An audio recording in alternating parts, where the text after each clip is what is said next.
शहर city prime में सांझ ढल चुकी थी। आसमान बैंगनी हो रहा था और वीर अपनी लैब में अपने पावर सूट की सेटिंग ठीक कर रहा था। तभी लैब की स्क्रीन चमकी और प्रोफेसर आर्यन घबराए हुए दिखाई दिए। वीर, बड़ी मुसीबत आ गई है, प्रोफेसर बोले। जंगल 17 में अजीब आवाज़ें आ रही है और सैटेलाइट रिपोर्ट कहती है कि वहाँ पेड़ नहीं धातु के पेड़ उगाए हैं। वीर चौंक गया।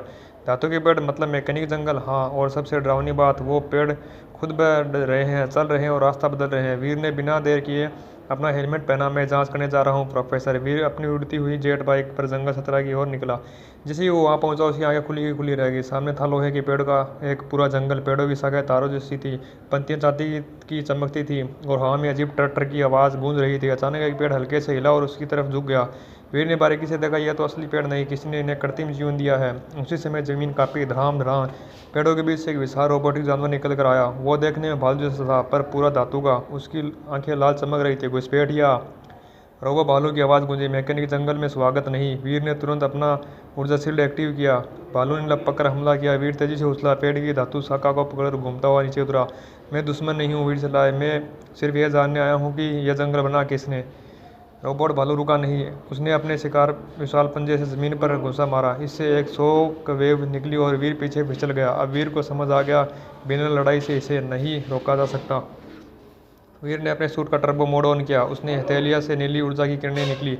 भालू ने धातु का गर्जन किया और दोनों आमने सामने भिड़ गए। वीर की किरण भालू की छाती पर लगी। टन धातु इतनी सख्त थी कि निशान तक नहीं पड़ा। ओहो, यह आसान नहीं होगा, वीर बुदबुदाया। भालू ने पीछे मुड़कर एक मैकेनिक पेड़ को पकड़ा और उसे उखाड़कर हथियार की तरह घुमाया।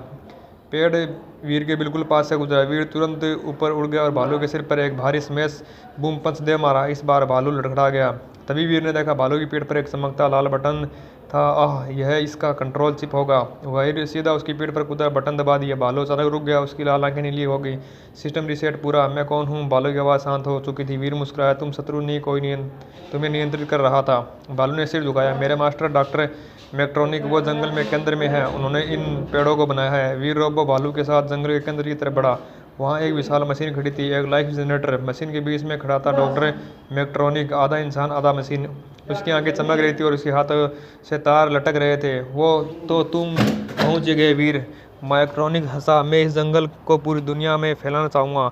हर पेड़ मेरा सैनिक होगा। वीर बोला, तुम प्रकृति को मशीनों में बदलने नहीं सकते। क्यों नहीं? मैक्ट्रॉनिक ने चिल्लाया कर कहा। प्रकृति कमज़ोर है, मशीन अमर है। उसने एक रिमोट दबा। जंगल के पेड़ जीवित सैनिकों की तरह हिलने लगे। शाखाएं हथियार बन गई।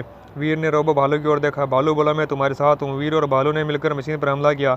वीर ने ऊपर से ऊर्जा ब्लास्ट मारा। भालू ने जैसे अपने स्टील पंजों से मशीन को तोड़ा। मैक्ट्रॉनिक गुस्से से चीखा, नहीं मेरा जंगल। आखिरकार वीर ने मशीन की पोर कोर निकाल ली। धड़ाम, पूरा मैकेनिक जंगल एक पल में शांत हो गया। मैक्ट्रॉनिक भागने लगा, लेकिन भालू ने उसे पकड़ लिया। जंगल वापस प्राकृतिक हरियाली में आने लगा। प्रोफेसर आर्य ने वीर को बधाई दी। तूने प्रकृति को बचा लिया वीर। वीर ने मुस्कुराते हुए कहा, मशीनें अच्छी है, लेकिन प्रकृति से ज़्यादा महान कुछ नहीं है। रोबो भालू ने वीर की ओर देखा। क्या मैं तुम्हारे साथ रह सकता हूँ? वीर हंसा। तुम अब मैकेनिक जंगल नहीं, हमारी दुनिया का हिस्सा हो। और इस तरह वीर को एक नया रोबोटिक दोस्त मिल गया। ऐसी और कहानियाँ सुनने के लिए हमारी वीडियो को लाइक करें और चैनल को सब्सक्राइब करें।